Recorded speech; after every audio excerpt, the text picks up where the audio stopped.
Good evening and welcome to the regular board meeting of the APISD Board of Trustees. Today is Monday, December 9th, 2024. The time now is 7 p.m. and with a quorum of all but one trustee, I now call this meeting to order. We will begin with our pledges of allegiance. If Mr. Flores will lead us in that, and then our invocation if you'd like to join us, please.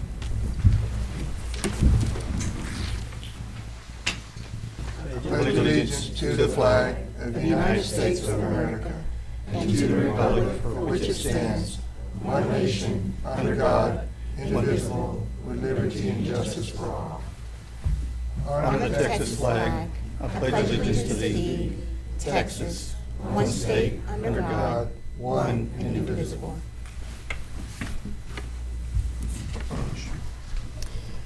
Dear Heavenly Father God, we thank you for bringing us here that we can assemble here freely. And Father, we just thank you for your grace and your mercies and your love. And Father, before we begin this meeting, I pray that you would bless those who are grieving Mr. Rector in the passing of his brother and former trustee Urban Shupe, for their families, Lord God. We pray for your comfort and your peace and your strength. And now before us at this meeting that we have the opportunity to further the business of the district, we ask for your guidance for us through this meeting. And during this holiday season, we ask for joy, but also for safety. And we ask for blessings upon our students, our staff, and our families for Panther Nation. In Jesus' almighty name we pray, amen. Amen.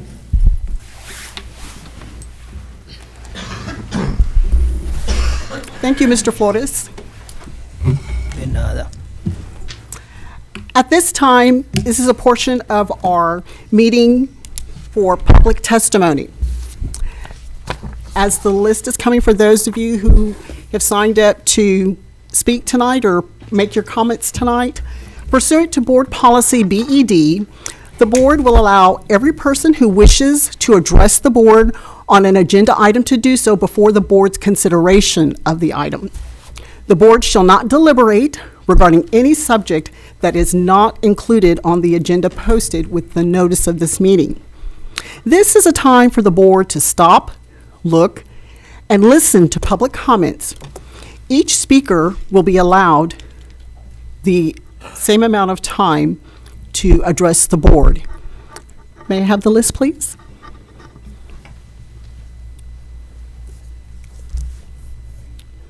Thank you. We have 4 individuals who would like to make public comments before the board this evening. Each will be allowed 3 minutes to address the board. We'll begin with Donovan. Yes. Okay. If you will, please come and speak into the mic so that we can all hear you clearly, and if you will state your full name, please. Just make sure it's turned on. Thank you. Hello, trusted board. My name is Donovan Bennett. I live here in Aransas Pass, been here for about 12 years. I am a concerned citizen, and I'm also a parent of a future AP high school student. I have come to get really involved with our athletic program here in the community the last 2 to 3 years based on the results of what I see. To give you guys a little bit of background, I've explored almost every high school in our region over here because every year I put on a meet to bring kids together to help them with their fitness initiatives. When I was meeting with the coach here at the program here, Coach Taylor, I found nothing but kids that were accepting, kids that were very humbled, kids that were very appreciative of our time that we wanted to spend with them and help them with learning how to lift proper, how to coach proper. Talking with Coach Taylor and meeting with these kids, I found that there was a lot more involved with Coach Taylor, what he was doing, what he was representing with these kids. And the thing I'm bringing up is his dismissal as the head athletic director and head coach of football is a gross injustice. It needs to be reconsidered. It needs to be reversed.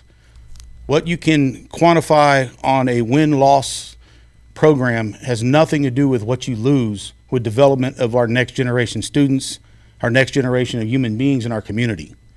What I've seen, what Coach Taylor is trying to bring to the table, and what he has brought to the table is kids that have honor, kids that have commitment, kids that show up.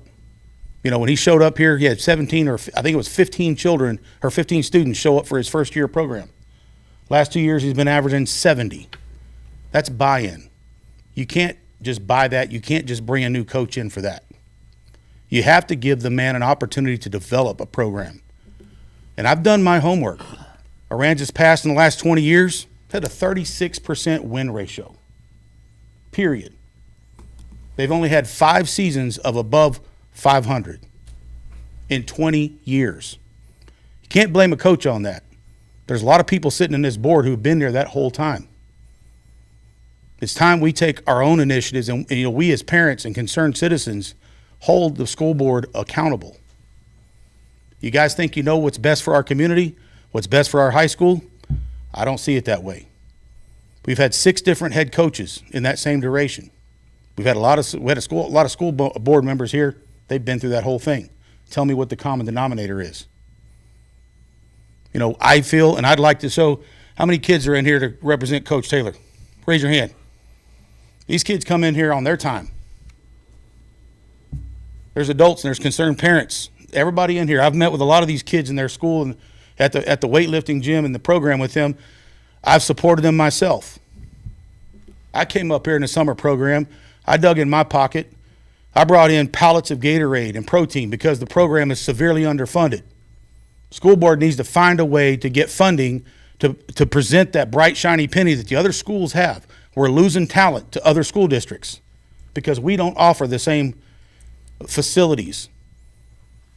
You know, these kids have got to have something they want to fight for, something they want to show up and do. I see it happening, but you got to support the coach and give him the time to develop that program, develop these students to become the young students that, or the young adults that they are going to become, participants in our community.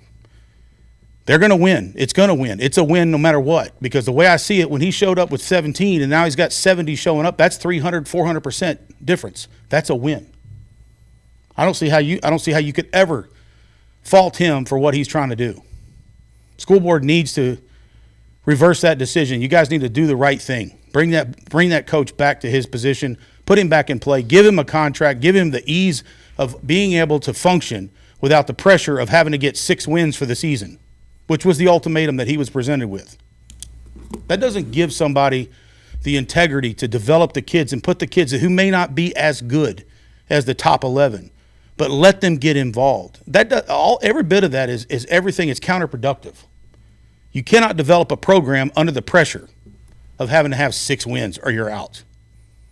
You cannot conduct a program that's going to succeed with a year-to-year contract. So I ask you, please reconsider this, put it to a vote, bring the man back, put him back in his position so that this program and this community can follow him. That's all I got. Thank you.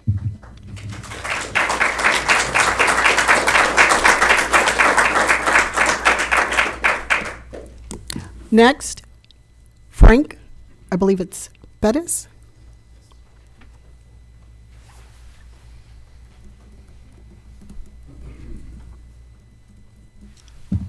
Good afternoon. My name's Frank. So it was a shock to me too, right, when my son came home and told me the news. Of course, these decisions, if you guys don't know up here on this board, right, have ripple effects and will have long-lasting ripple effects.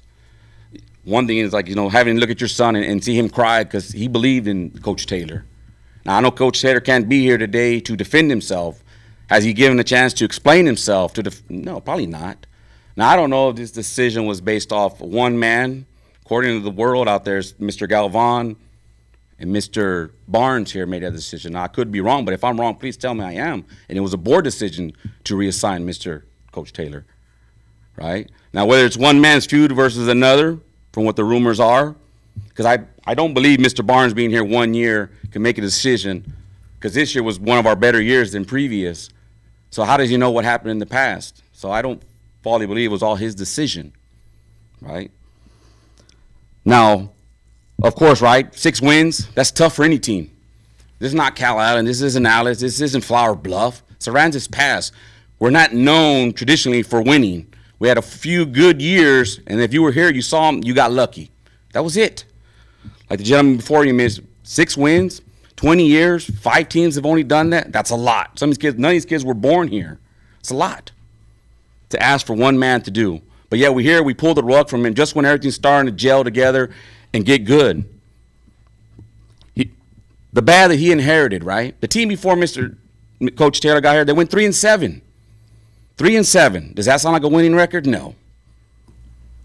He inherited bad kids, a bad practice field that's basically dirt. That every one of these kids have scrapes and bruises and cuts and scuffs from that, not being grass. He inherited kids not participating. He inherited kids that failed academically, that didn't care, that had no pride, no goals, didn't care whether they were here, winning or not. We play just to play. If we lose, whoop you. That was the attitude and the mentality of these kids prior to this year. He inherited a leaky weight room that every time it rains, it might as well flood. I mean, this is what these kids, and you want them to win 6 games? The equipment they have you seen it?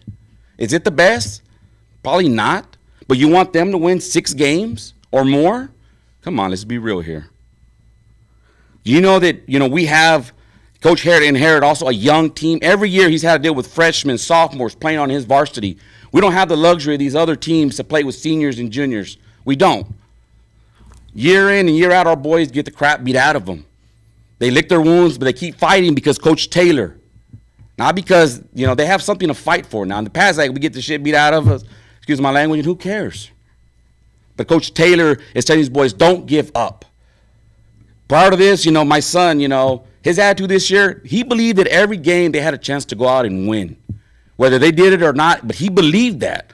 That doesn't come from just him overnight. It comes from a coach embedding that believeness in their minds, and all of them, not just him.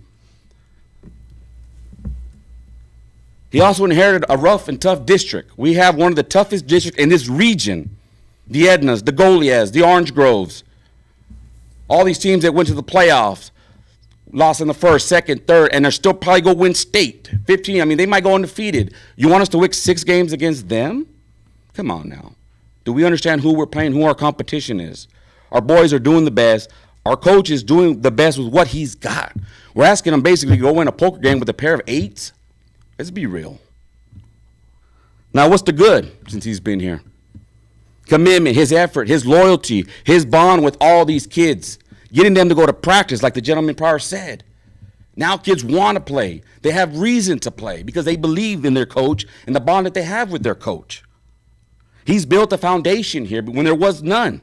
Now, you all know when you set a foundation for a house, you don't just build on it the next day. You let it cure so that it's strong. So that whatever you build in the future is going to withstand it. That's what he's done. Maybe even start a culture here. But we pulled the rug from him. We didn't give him a chance to see his fruits of his labor, in other words.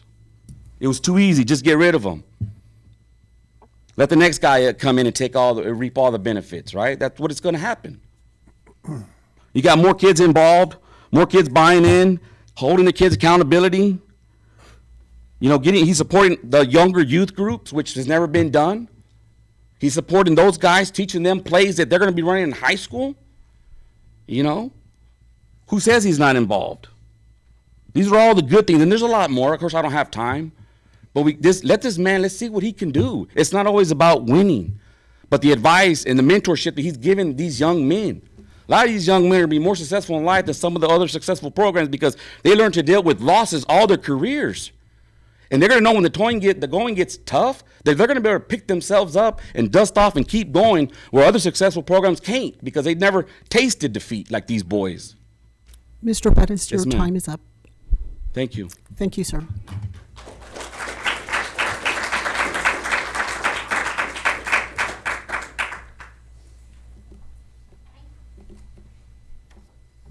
Oh, yes.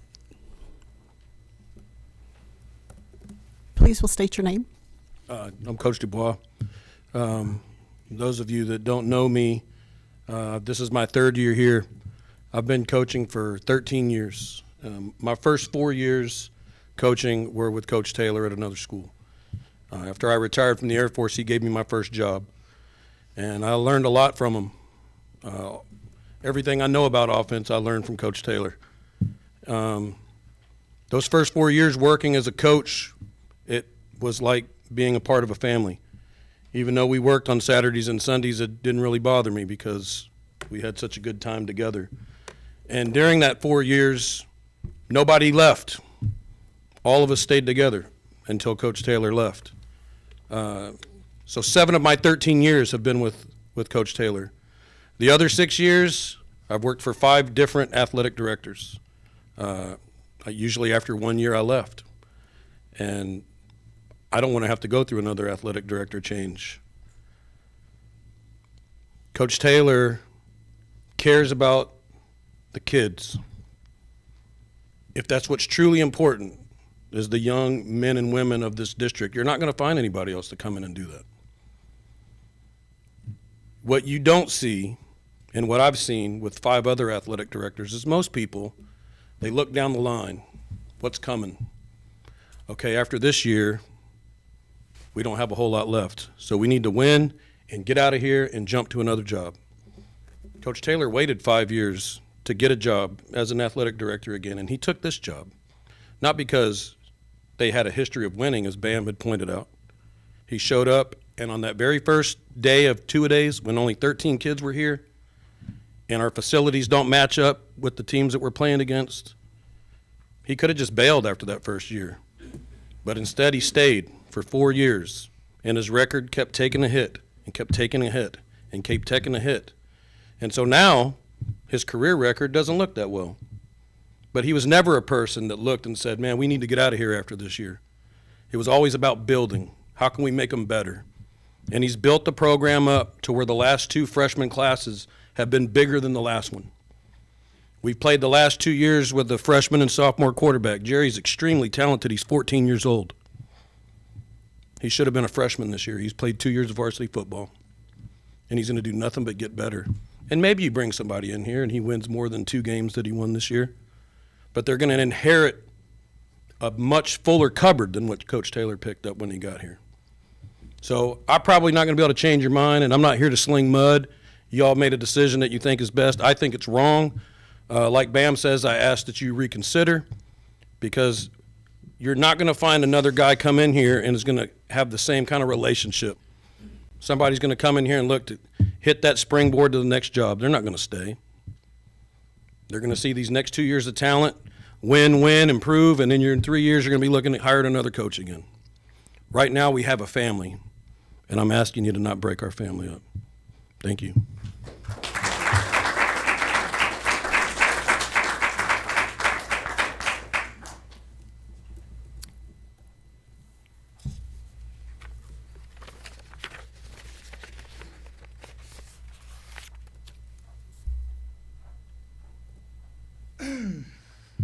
I'm Coach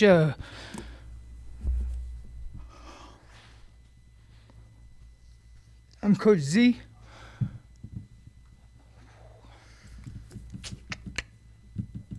It's a lot harder than I thought it would be. We'll allow you 2 additional minutes because the clock was not going, and so you went to 5. We allowed, if you want to go to 5, and you as well. So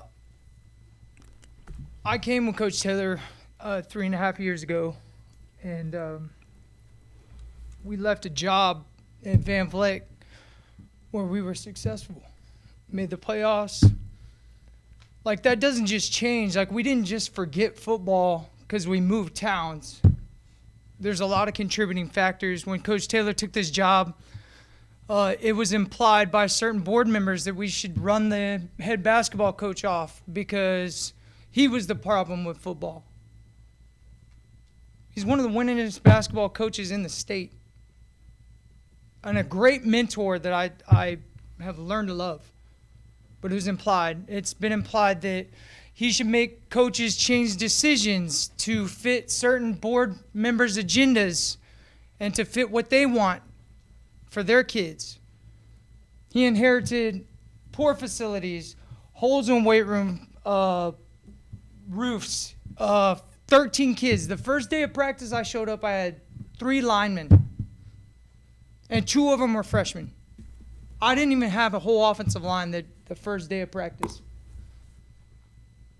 Since then, we've worked day and night, 7 days a week during football to build up what it is that you want.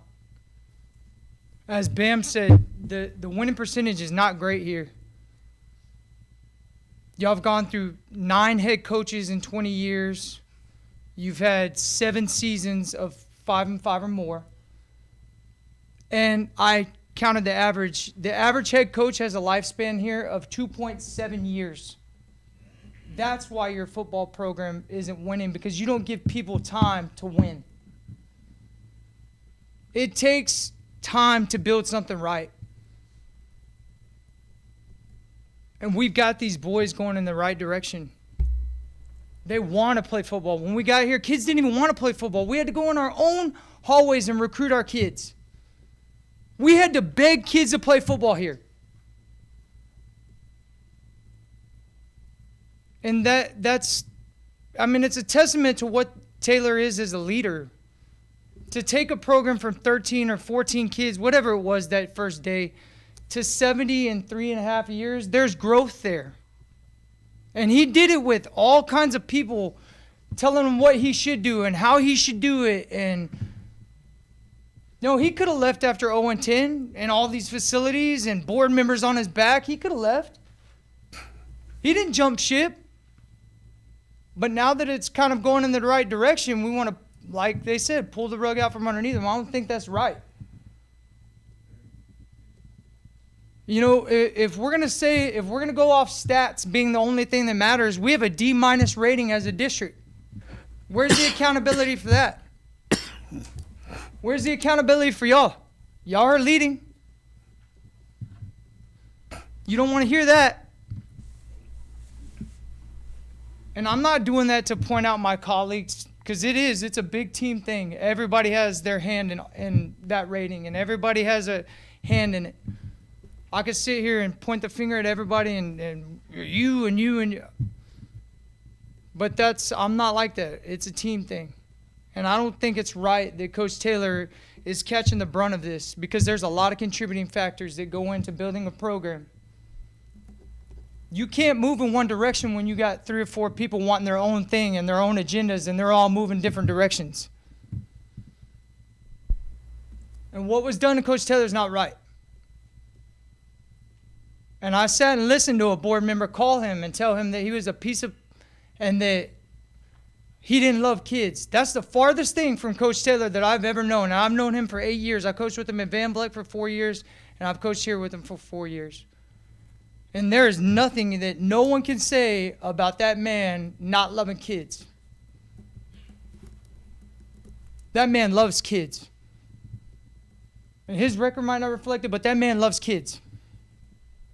And he wants what's best for him, and he wants them. And I can't tell you all the relationships that I've watched him build over the years that I've known him. And what was done to him was not right. It was not right. Thank you. Thank you.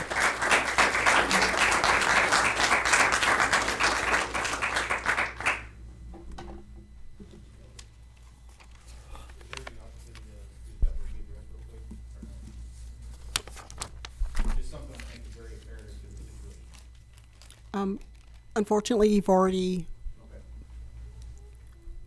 actually went over your time, and so that's why I allowed the others to do so as well. Thank you.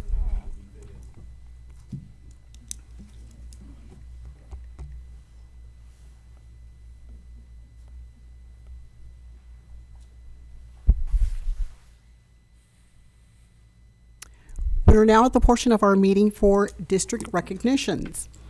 And at this time, we will recognize our Panthers and Employees of the Month. We'll begin with Mr. Mullinax will present, and Ms. Hill will read the accomplishments. Assisting this evening is Mr. Bennett. Good evening. All right, first up we have Ana Cristina Gonzalez.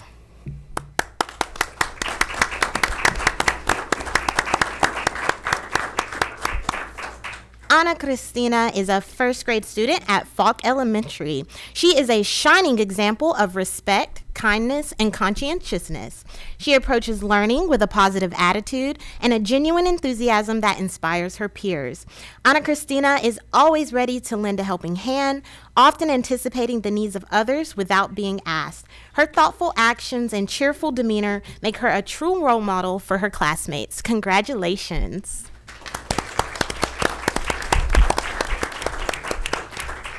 Next up, we have Mari Davila.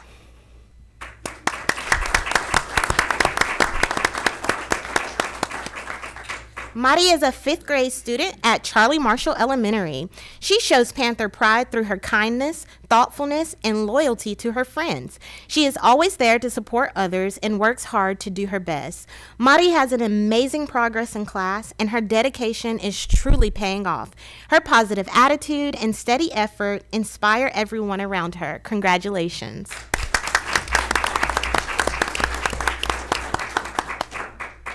Next, we have Katrina Griffin. Katrina here? Oh, basketball. Katrina is at basketball, but she is a seventh grade student at AC Blunt Middle School.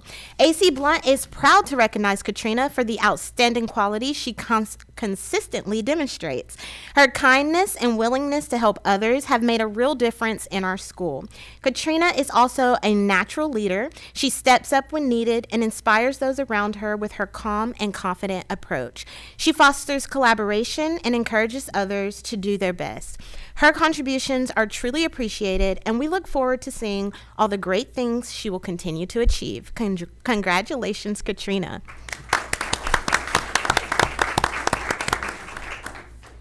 And last but not least, for our Panthers of the Month, we have Mr. Ricky Hamilton.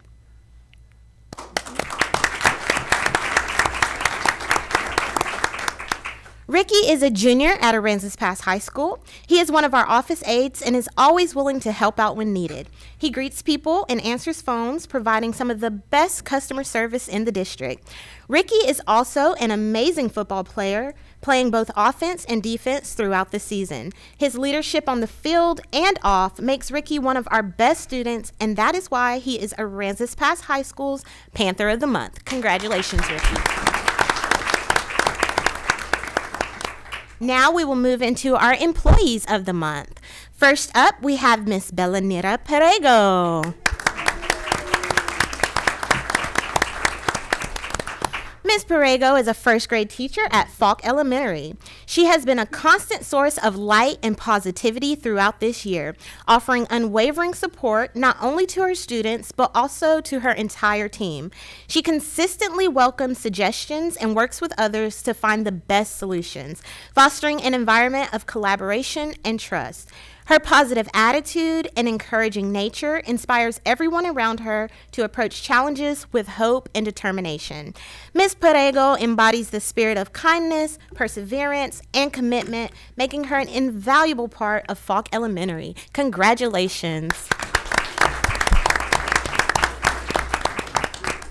Next, we have Ms. Stephanie Wickie.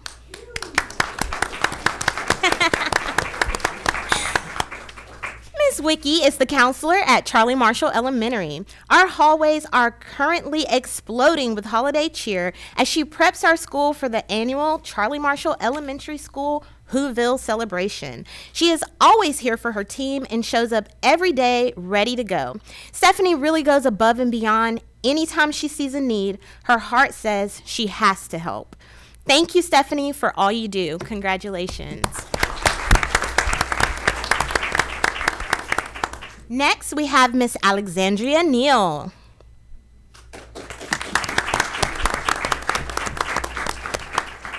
Miss Neal is a sixth grade English language arts teacher at AC Blunt Middle School. Her thoughtfulness and resourcefulness consistently shines through in everything she does. She approaches challenges with a creative and practical mindset, always finding ways to solve problems and improve processes. What truly sets her apart, however, is her ability to anticipate our campus's needs and provide thoughtful solutions. She doesn't wait for opportunities, she creates them. Her proactive approach drives the team forward, and her leadership has made a real difference. Thank you for everything you do, Ms. Neal. Your contributions are greatly valued and appreciated. Congratulations.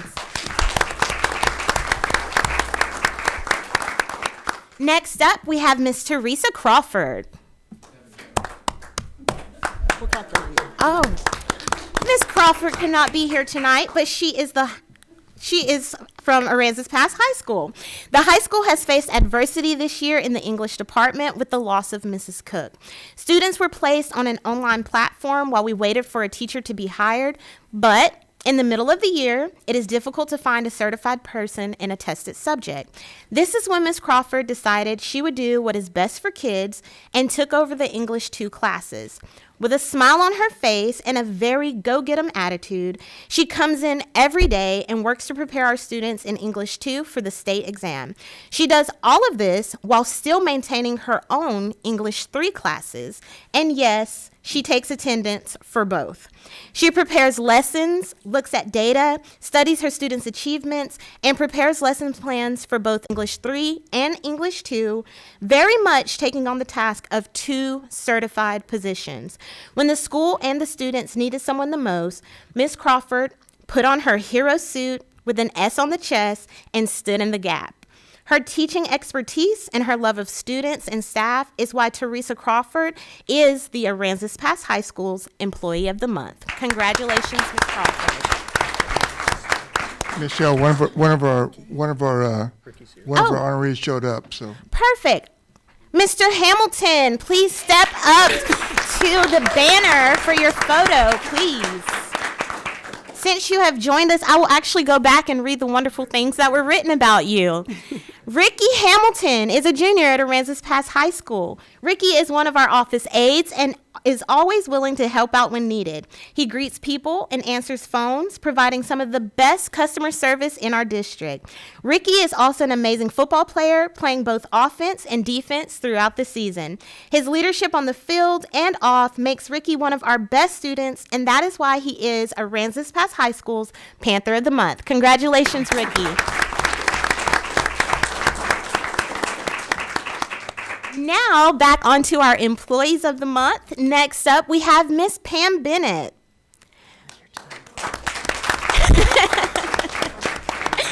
Miss Bennett is at practice, but she is the district's Human Resources Director. Miss Bennett wears many hats in the district and does a great job representing them. Through her work in HR, she is devoted to ensuring every employee has the best experience, the best benefits package, and the needed support. She is also heavily invested in our students directly as our high school cheer sponsor. She ensures our cheer squad is a top-notch cheer team and a great school district representative.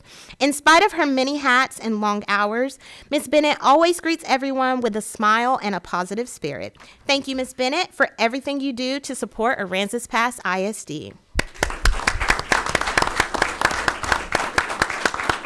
And last but not least, we have Ms. Annalisa Reyes. Ms. Reyes is not here, but she is a custodian at Aransas Pass ISD. She started last year at Falk as a custodian, and she has progressed in all different ways and is willing to work with us even on short notice. She is reliable and very flexible when changes have to be made. Thank you, Ms. Reyes, for being a part of the Aransas Pass ISD team. This concludes our Panthers and Employees of the Month. Let's give everyone another round of applause.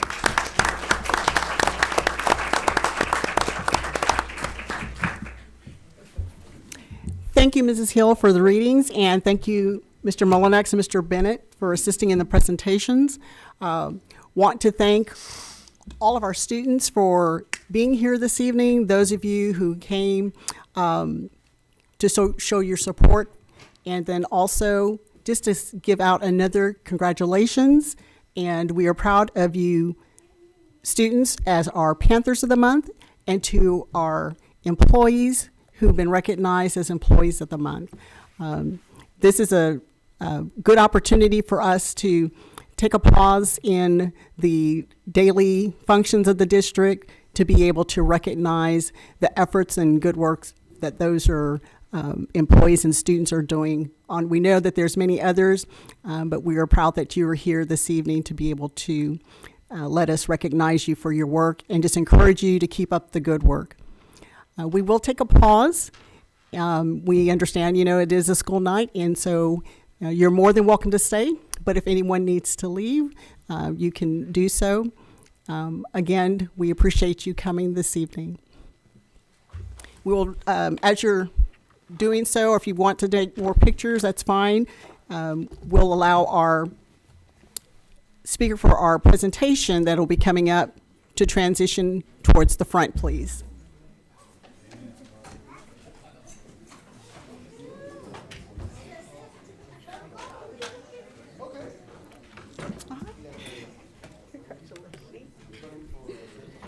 Congratulations.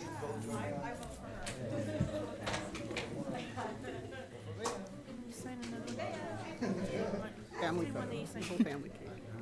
And then that's so cute.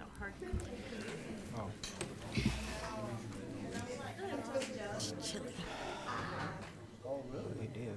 Them chocolate back. Just make them chocolate back.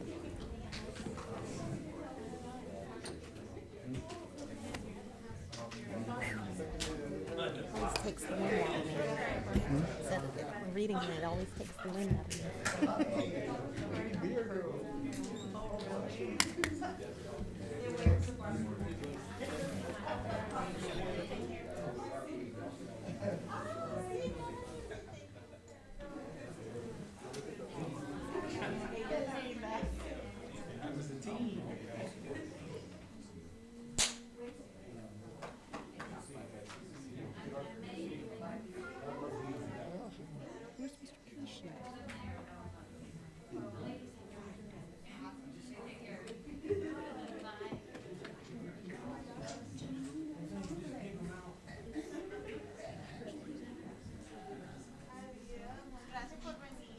No, he's in the hallway right there.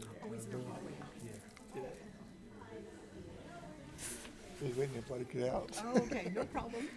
You've been here for a while. Been pacing the hallways.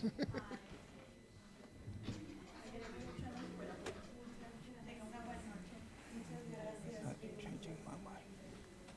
Especially now. Our next item of business is the presentation of our district financial audit report for the year ending August 31st, 2024.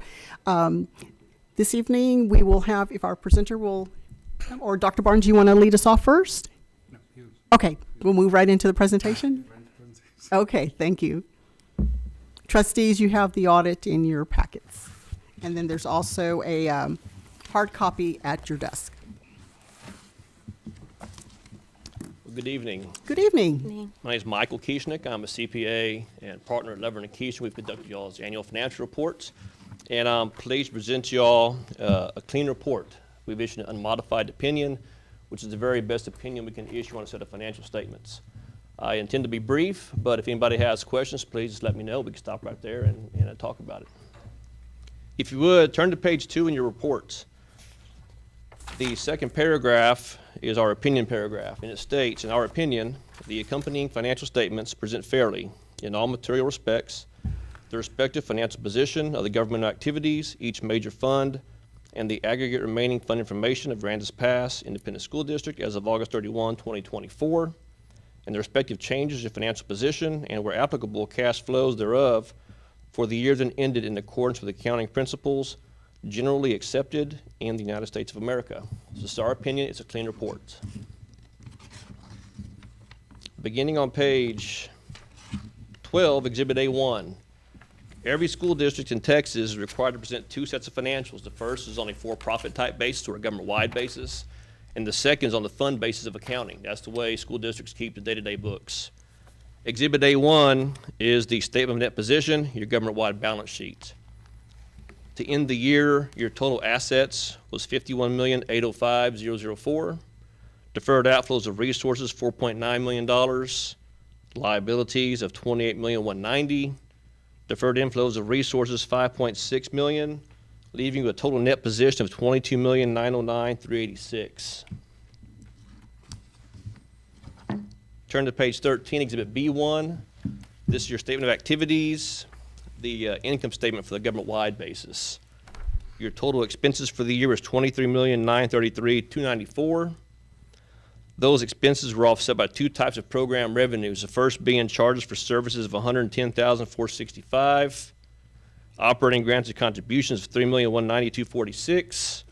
Then down towards the bottom, total general revenues of $20,520,079, resulting in a decrease in net position of $112,504. Those are your government-wide financials. Now I'll get into your fund accounting, beginning on Exhibit C1, page 14. You've got several funds presented, but I'll only focus on the general fund for you as it's the operating fund of the district. Your total assets in the general fund to end August 31, 2024 was $7,355,516. Total liabilities, $2,385,000. Deferred inflows of resources, $981,000. That left you with a total fund balance in your general fund of $3,989,025.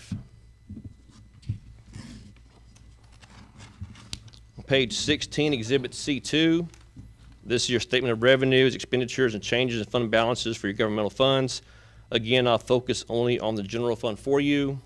Your total revenues is $17,511,561. Total expenditures, $20,142,663.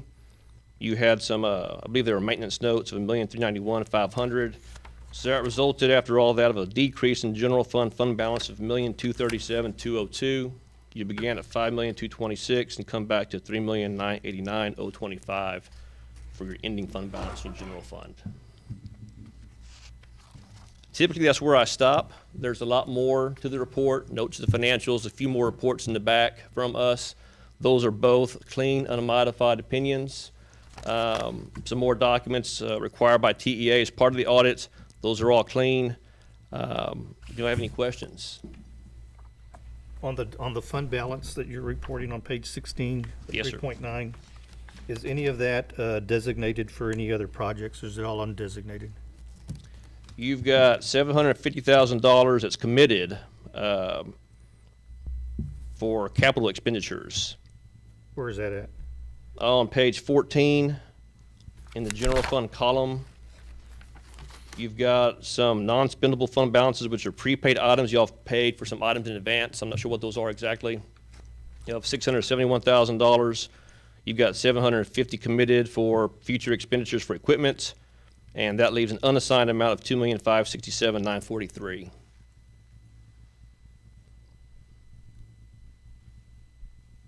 Thank you.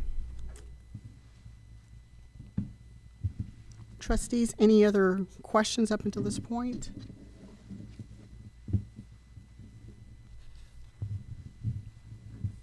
Okay.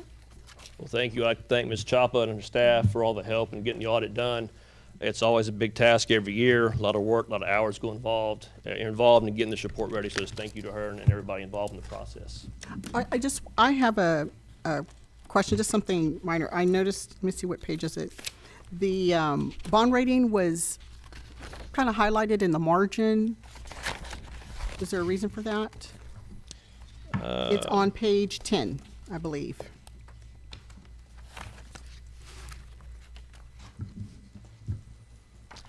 No, it's just I guess probably a format's been carried forward from year to year. It's always been out there. We just kind of update it from year to year. Okay. But no emphasis on our part at all. Just, Okay. Just out there. All right. Anything further, Mr. Kieschnick? We thank you for your for the report and overview and working with our staff to get this ready for us this evening.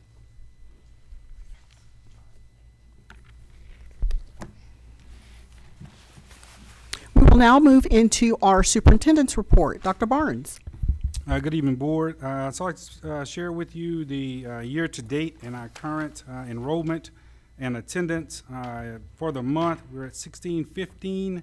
In terms of our district total, our attendance is running about 92.2. Of course, as you guys are aware, we got a little sickness kind of going around. It's impacting us in terms of attendance, and enrollment is a process we're still working on. It's a heavy conversation for us to try to move that in a different direction. Year-to-date is the same. Year-to-date snapshot number is 1625, and our enrollment, average attendance for the year is 93%. And it's broken down, of course, by campus, and you can see it by the grade levels as well. Trustees, any questions on the report thus far? Okay.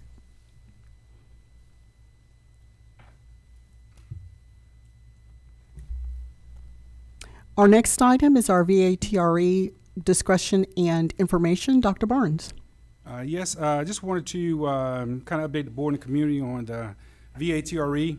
One, kind of what is it for the public who's listening? It's a voter-approved tax ratification election. It's something that a school district can bring forward to its community in November. And so the board has provided us the opportunity to start that process. And so in the upcoming months, there will be workshops and informational items geared toward educating our public on our VATRE for next November and what it means to the school district and why we need their support to get that achieved. And so, so they can look forward to it. There'll be plenty of meetings and information that'll move forward with it. But basically what it does is it allows you to increase the amount of funding that comes into your maintenance and operation funds, which are probably our biggest side of the budget. That's your staff pay, your electric bills, all those sorts of things, your short-term items. And what we're going to be looking for our public to support us on is to allow us to take some funding we already have in the other side of our budget, our INS side, and move it over to our maintenance and operations side. And so it shouldn't, we're really confident the public will support that because it's not going to cause them an increase in the monies they're sending to us. We're already receiving it. We're just actually going to be able to move it over from one side to the other. So no tax increase? No, sir. Everybody's listening to this thing, is listening to taxes. Yeah. Taxes. What are you guys No, talking sir. about? What are y'all doing? No, so we're No just tax taking the money increase. that they've already given us and saying, hey, can I take these 3 pennies and move them from my left pocket and put them into the right pocket? It won't change their tax position at all in terms of a tax rate increase. And because when the public approves that, the state will also match those funds for us. Those are called our golden pennies, and we have 3 of them left. So, So for the public that's listening, so we can make sure and get some information out there, what's the biggest reason we're doing that? we want to make our staff salaries competitive to our area neighbors. So we're not trying to big new buildings or No, sir. No, put this will turf on be- the football field with this money. We're trying to take care of our teachers. Trying to take care of our teachers and staff, our maintenance, cafeteria workers, everybody will be impacted by the VATRE if it passes.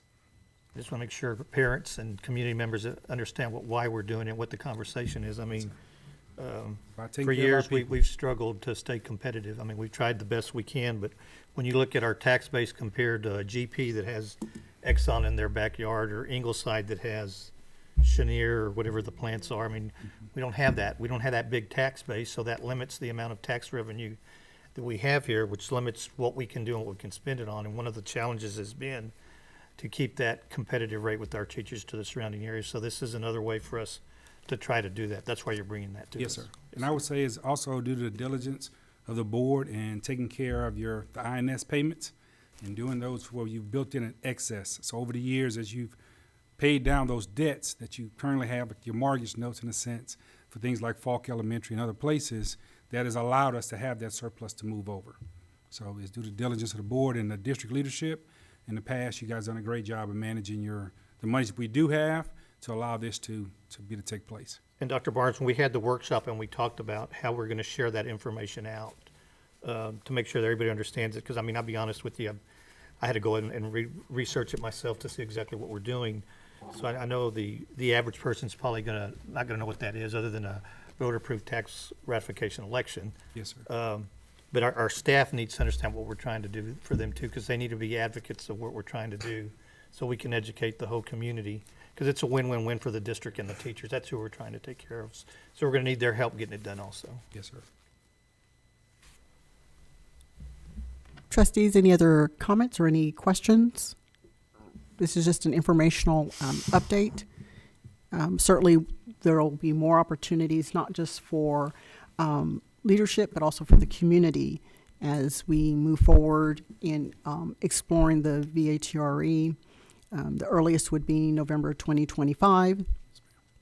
But again, there will be opportunities for members of the community, public, to learn more about it, to gain a better understanding, and those will be announced when as scheduled appropriately. Yes, ma'am.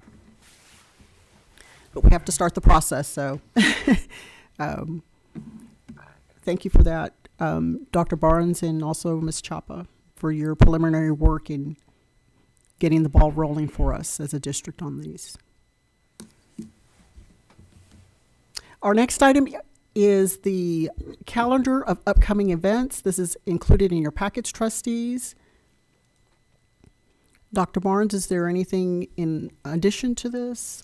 No, I would just say is, if you're looking for something to do in the evening in Aransas Pass over the next couple of weeks, we have it. Everything from our elementary choir to our high school and middle school band performances. We have basketball going on, but both boys and girls. So there's a lot of great activities. Whoville is going to be this Saturday. Our ROTC is performing their first drone event. Right there. They have a drone contest that they're going to participate in this Saturday. So that's a next step in the development of the drone program we have with our ROTC kids. So there's a lot of great things going on. So I'd encourage the public to come out and support the kids as much as they can, because it really means a lot. Trustees, anything on the calendar of events or upcoming events? Our next item, this is a reminder of our Mission and Vision Strategic Roundtable event that will involve school board and district leadership. It'll be facilitated by Moat Casey, Dr. Young, and Dr. Gibson. Just Dr. Gibson. Just Dr. Gibson. And it is scheduled on June 23rd. January. I'm sorry, January. Just saw the J. January. Next month, folks. January 23rd, 2025. Dr. Barnes, anything further? No, ma'am. That we did some roundtable before as we worked through our balanced scorecard. So this will be a similar process as we work through the vision and mission statement that goes along with that process. And so it'll be at 7 p.m. on the 23rd, when we'll bring our board and our district leadership teams together. This is important because we have formalized our new strategic plan, and as the board adopted the priorities for the district, and our employees and teams have been working very diligently in laying out the measurements and matrix for those towards those priorities. But we also want to make sure that our mission and vision statements align with all that great work that our staff has been working on to get us moving forward. So again, that will be January 23rd. And our next item, Wani's real oh quick, yes, I'm sorry. just to go back on the calendar. Okay, the I just calendar wanted- for events. Yeah, I just wanted to share with Dr. Barnes that I had the chance to have lunch at Falk for Thanksgiving, and that's always a big event, as we know. But the other thing that I was really impressed was how organized the staff was, and the fact that what I could see is we didn't relax any of our safety protocols that we had. There was the presence of the police, of course, but I mean, you could tell they were staying true to what we're doing safety-wise. So that meant a lot to me, because I know that's been a big call for us across the district and what everybody's working on. So number one, our staff did a great job. They were welcoming, smiling, and they were very well organized. So I was glad to see that. Yes, sir. Thank you. You'll pass that along to them. Yeah, I definitely will.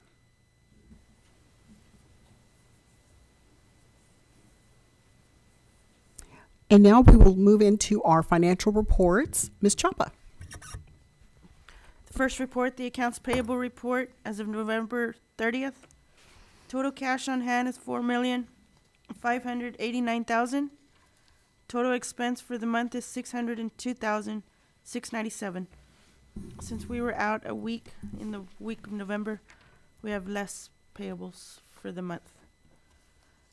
Our report, the budget status report for November, total revenue that has come in is $5,105,000. Total expense is $5,156,000. For the food service department, total revenue that has come in is $234,000.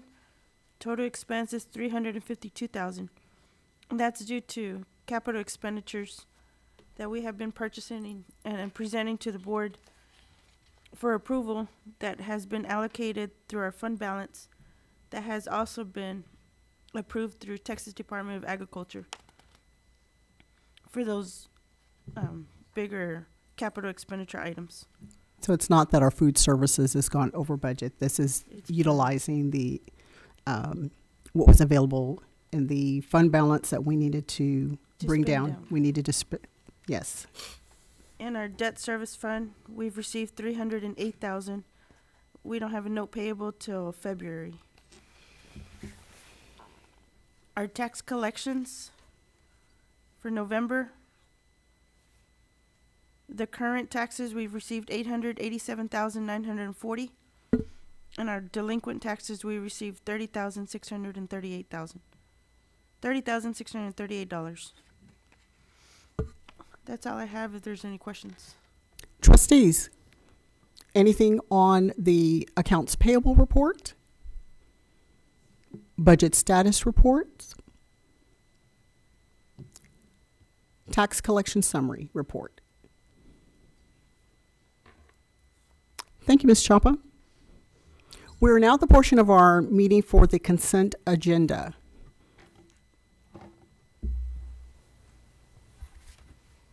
The consent agenda consists of the minutes from the board's regular meeting of November 11th, 2024, the minutes from the special meeting November 20th, 2024,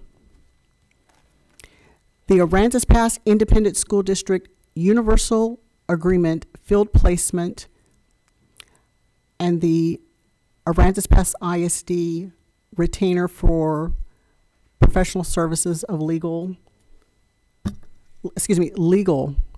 services.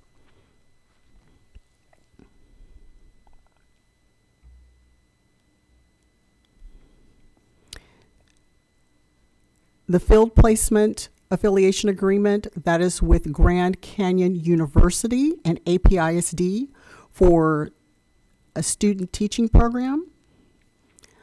And that is, we've done so in the past, and this time we are continuing with a new MOU. So that document in your board packet is the MOU for consideration and action.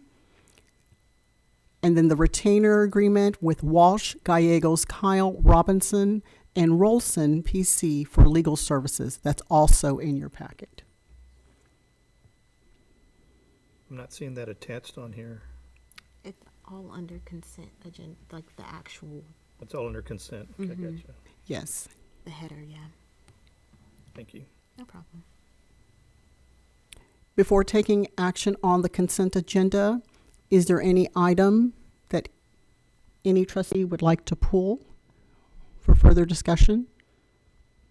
If not, we will vote on all of them at once.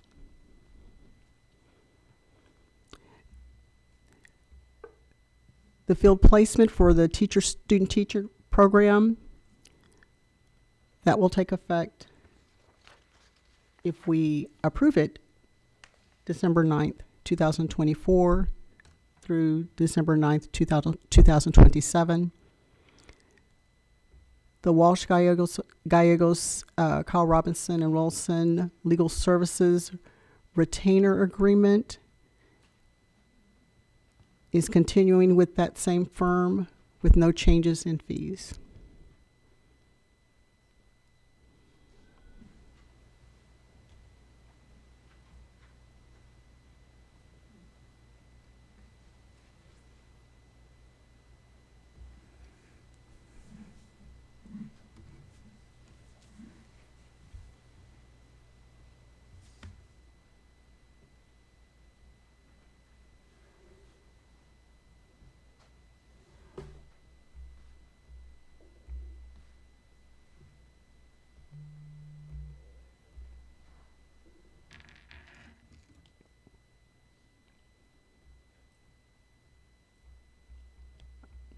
Does any trustee, would any trustee like to pull any of the 4 items on the consent agenda for further discussion?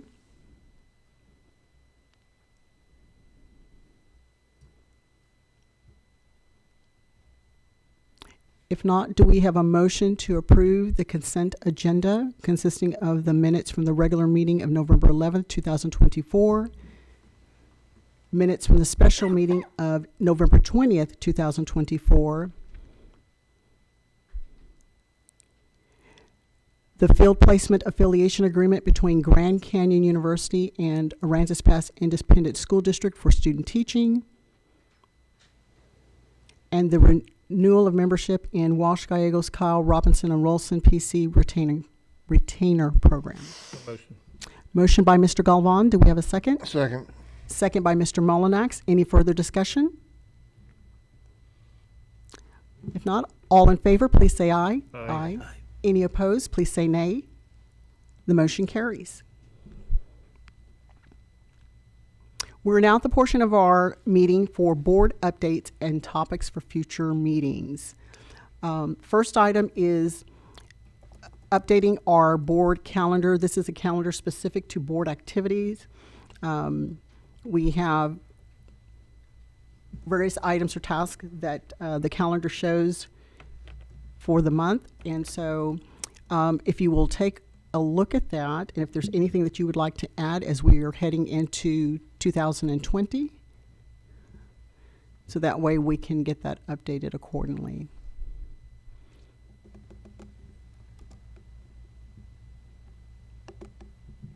That's just an informational item. Item B is the naming process for complex and facilities update. We've had Mr. Molinax and Mr. Galvan and also Dr. Barnes taking a look at what other school districts might have in place. Mr. Molinax? I provided you should have got a copy of, I looked online and pulled 4 or 5 other school districts' copies off. And I kind of cruised through those and kind of looked at them for ideas to put into our policy if and when we develop one. And I'll get with Mr. Galvan and kind of confine those on to one document, maybe a combination of things from documents into things we want to include into it, and bring it back to next board meeting for further consideration. There are some samples in our board book as well from several school districts. Coastal Bend School District, I believe. Are these all Coastal Bend? No, Corpus some up near the Christi's Houston the area. first Oh, I'm one. sorry. Okay. Yeah, Some near the Houston area. Yeah, and then I got one, I think it was probably one from Clear Creek. One from Teloso Midway. And then here. Tilloso and Cal Allen. Cal Allen. Okay. Kind of give you a broad spectrum. Some of them are pretty detailed, and some of them Some are are real just very simple. basic. They don't give you any guidance at all. So just whatever direction the board wants to go, we can develop a policy to do that. So. Likewise, we also talked about a memorial designation process. This is to do things in memory of within our school property and facilities. Or And one of the policies covers a couple of them have some memorial things in there as well. So they included in the CW as well, because it's all in the naming of different things and doing that. So when we read our policy, I'd recommend that we kind of consolidate them the same way together and put them as one document for review. okay, so we have indication now of kind of what direction we're heading in. We're not at the point of making any decision. These are informational items right now, just to update as we're exploring these 2 areas. Would you like us to let you know which ones we If you liked, what we preferred? Well, some I of them. usually take like a basic document, so if you have a preference of one of the basic documents in there, is Okay. it kind of a format to follow? Because one of them usually has a lot of things you want in there, and other ones just have bits and pieces you want to add to that one. So if we can get one that you're in favor, the board likes to look at, and when they look over them, if it's one that they like, then I can take that and download it, and then I can update it with whatever input you want to add to it to kind of make the document. Okay.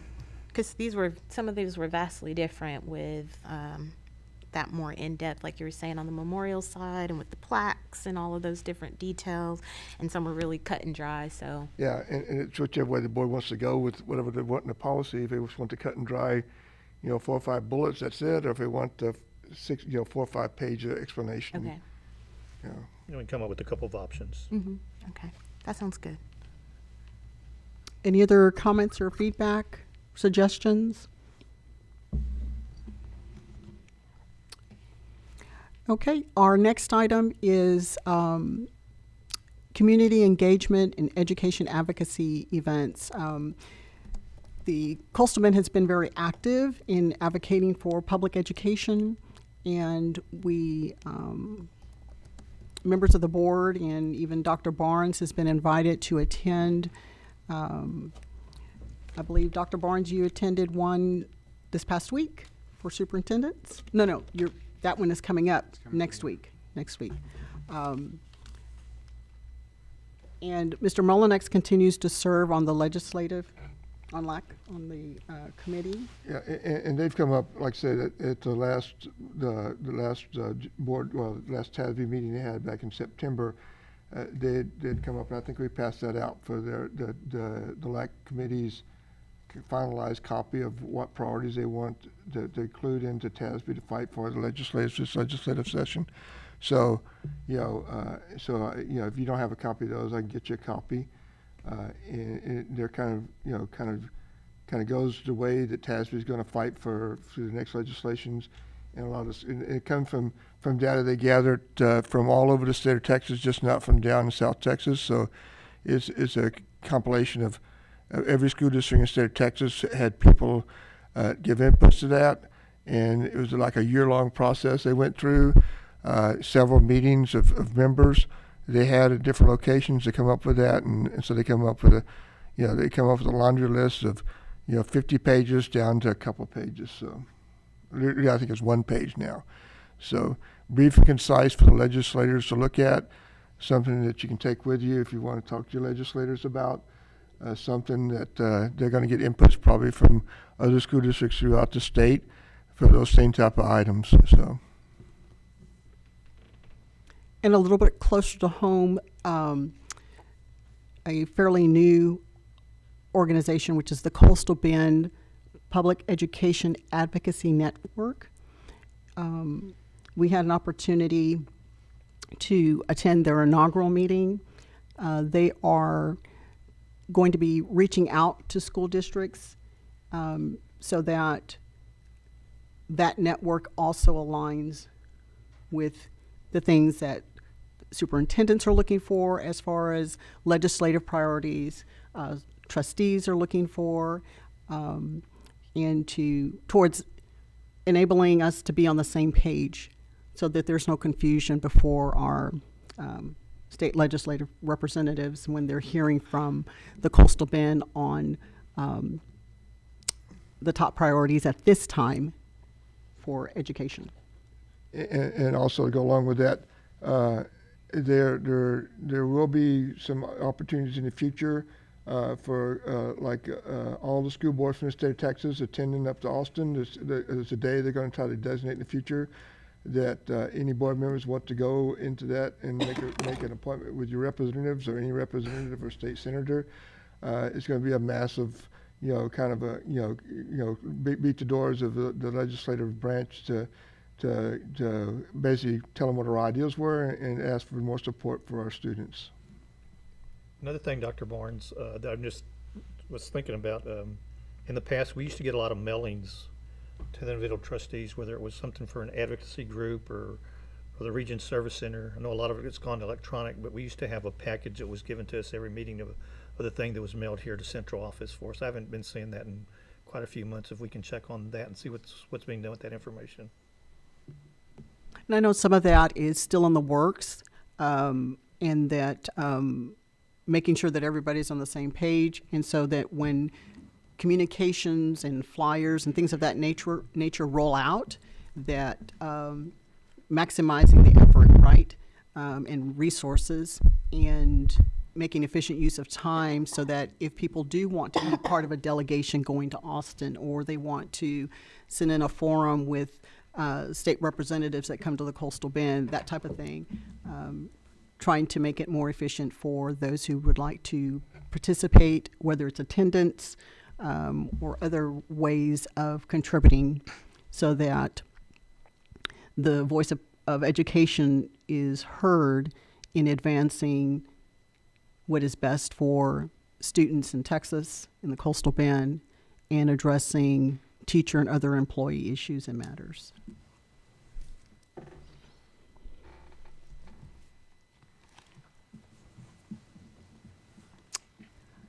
Do we have any requests for future topics? Trustees?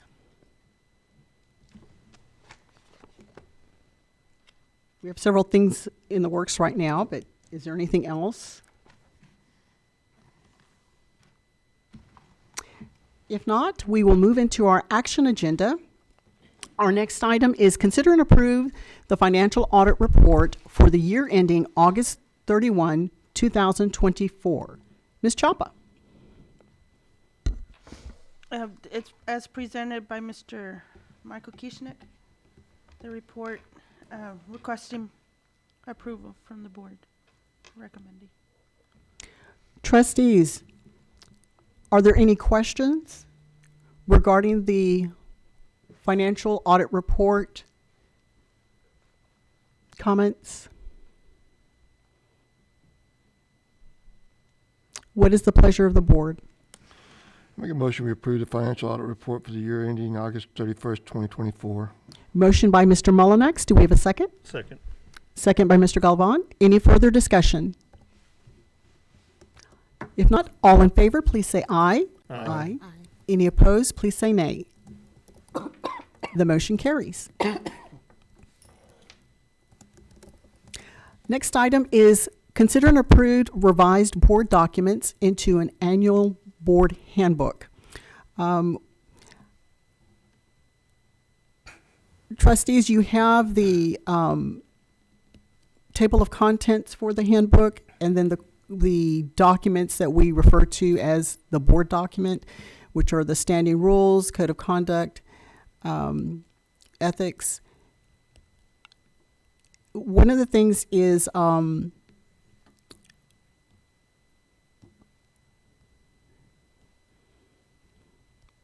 it has come to my attention that there is additional revisions that we might need. And so I will ask if we can table this until January. And the revision is coming from our attorney as a recommendation. Apparently there's been some updates in how we lay out our operating procedures. And so we want to make sure, since we haven't voted on it yet, that we go ahead and incorporate those at this time. Make a motion to table it. Motion to table the revised board documents into the annual board handbook by Mr. Flores. Do we have a second? Second. Second by Mr. Galvan. Any further discussion?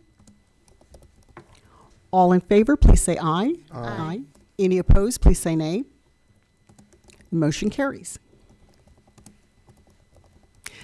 Next item, consider and approve board representatives for the Panther logo rebranding committee. Dr. Burns. Yes, we are getting close to getting our committee to convene, which will be in January, and we were looking for between 1 and 3 board members, and we asked if you guys would submit those names for us to add to the committee. And so representatives means trustees, correct? Yes, ma'am. So we would either, are there any volunteers who would like to be part of the rebranding committee? I have a question. When is the committee meeting? What are is that during school day, the school day, I'm assuming, or? We'll probably meet after school, we was gonna have some, outside of school representatives as well. Okay. I'll volunteer.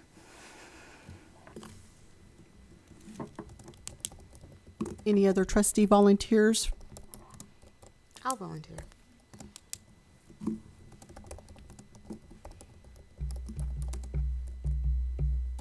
We're allowed one more if you'd like.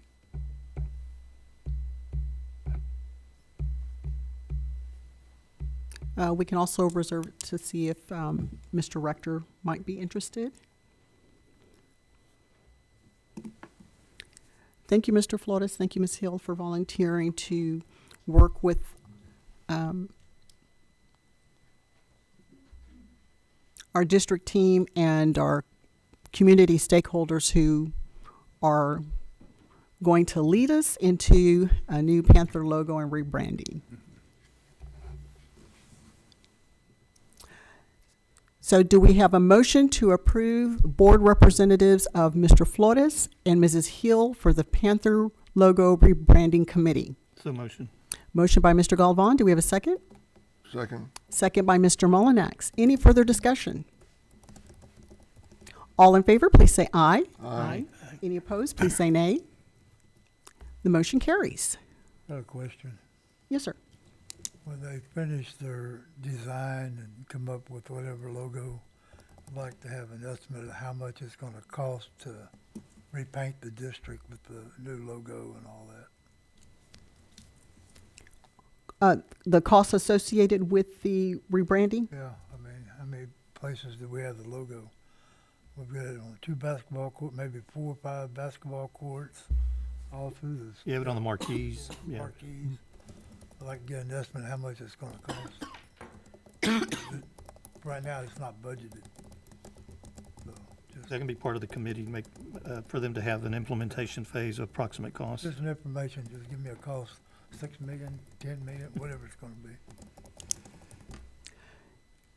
So we have a request to, the committee will, as part of their process, to provide cost estimates for implementation and maybe some recommendations on how that would occur, you know, all at once or what have you, because we have not the same Panther across the district as well on some of our signs, so. I mean, whatever the official logo. Whatever the it's official got- one will it's got be. to go up, right? So, it's not gonna be cheap. And so hopefully the committee will convene and will be able to make progress to give us some indication when we head into budget deliberations in the spring and summer, to give us an idea of what we can expect over the next fiscal year or fiscal years. Thank you, Mr. Stansberry. Any other comments or questions? Okay, the next item is to consider and approve equipment purchase for the Child Nutrition Program. Ms. Chapa, you going to lead us off on this one? Yes. These items are being presented to comply with CH local policy. Any single item over 25,000 request board approval. Cindy Mann is here to present these items. This is equipment that is being purchased for the Charlie Marshall cafeteria and Blunt Middle School cafeteria. The vendor that we are recommending is an approved vendor through the Buy Board Co-op. Ms. Mann?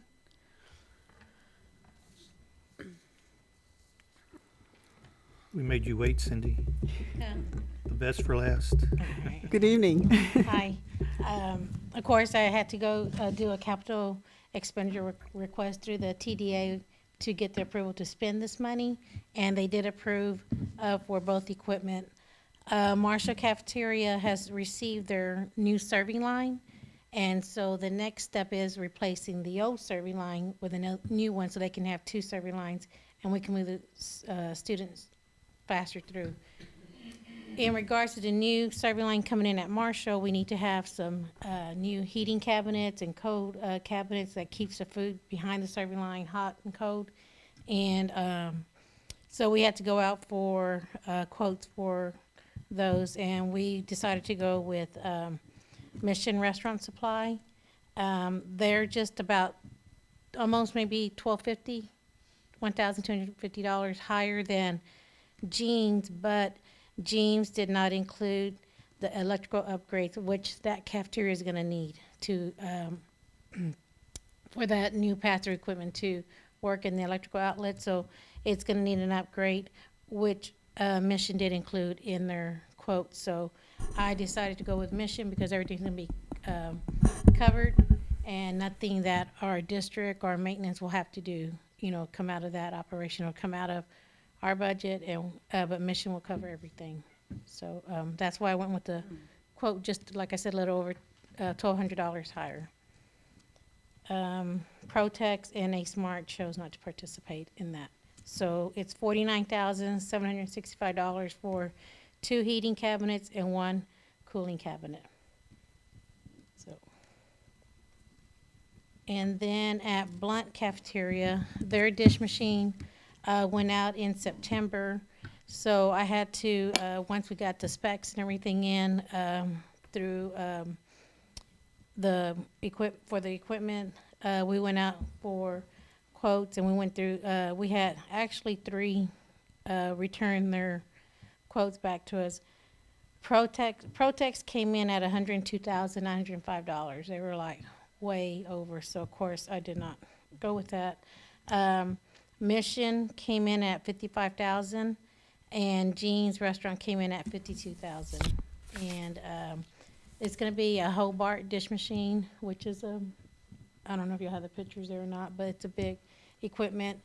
And the dish machine that's at Blunt right now has been there since that school was built. So we're looking, I think, about 1988. And so that machine has stopped working. So we've been using, every week we're ordering throwaway styrofoam trays, and we're ordering about 67 a week at $54 a case. So that's adding up, and we're using them for breakfast and lunch. So Texas Department of Agriculture, also approved this for us to purchase this. So, and we're going to go with Jean's Restaurant Supply at $52,000. Everything for the dish machine will be covered by Jean's. Again, our maintenance, and they won't have to do any costs or anything, any electrical. This included any upgrades on the electrical, the breakers or anything, so that'll be covered in this quote here. So that won't, they won't, or like I said, our maintenance won't have to come in and spend any money on their part. So I wanted to make sure all that was covered on our end. So, and it is. So that's what I'm requesting, the final approval. Again, like I said, it's been approved by TDA, and this is part of our excessive fund balance that we have to spend down, and so that's where we're at right now. Trustees, any comments or questions on either recommended vendor?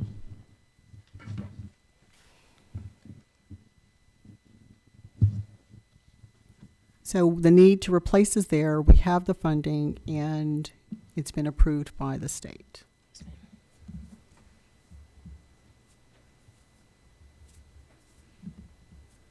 I move we approve the equipment purchase for the Child Nutrition Department as recommended by Ms. Mann.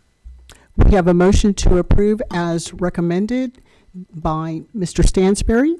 Do we have a second? Second by Mr. Flores. Any further discussion? All in favor, please say aye. Aye. Any opposed, please say nay. The motion carries. Thank you. Appreciate Thank you. Thank you, Cindy. Thank you. Our next item is to convene an executive session as authorized by the Texas Open Meetings Act, Texas Government Code 551.001, concerning any and all purposes permitted by the Act. Section 551.074 Personnel. We'll have personnel discussion, resignations, new hire information, discussion of the superintendent evaluation and evaluation timeline. Section 551.072, deliberation regarding real property. And the time now is 8:25 p.m. We are closing our open session to convene an executive session.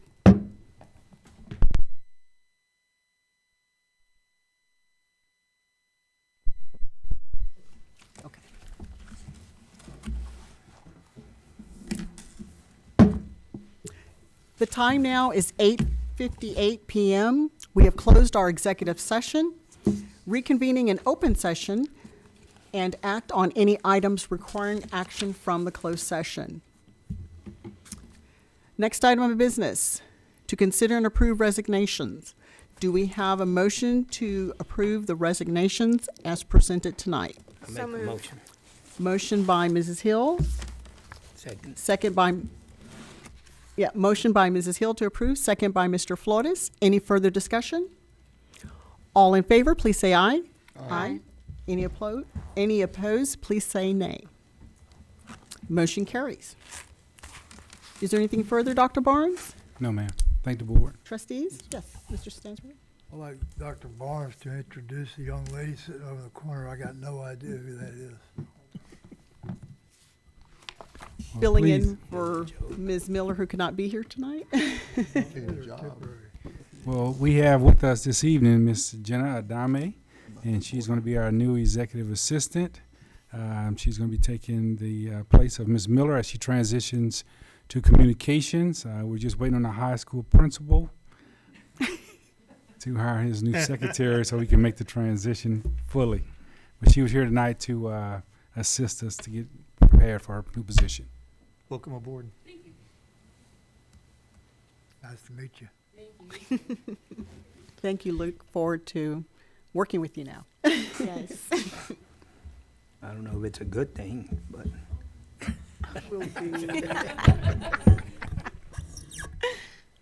Anything further, trustees? that's what he said.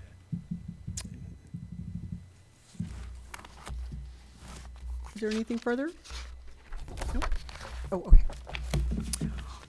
All right, then. The time now is right at 9:00 p.m.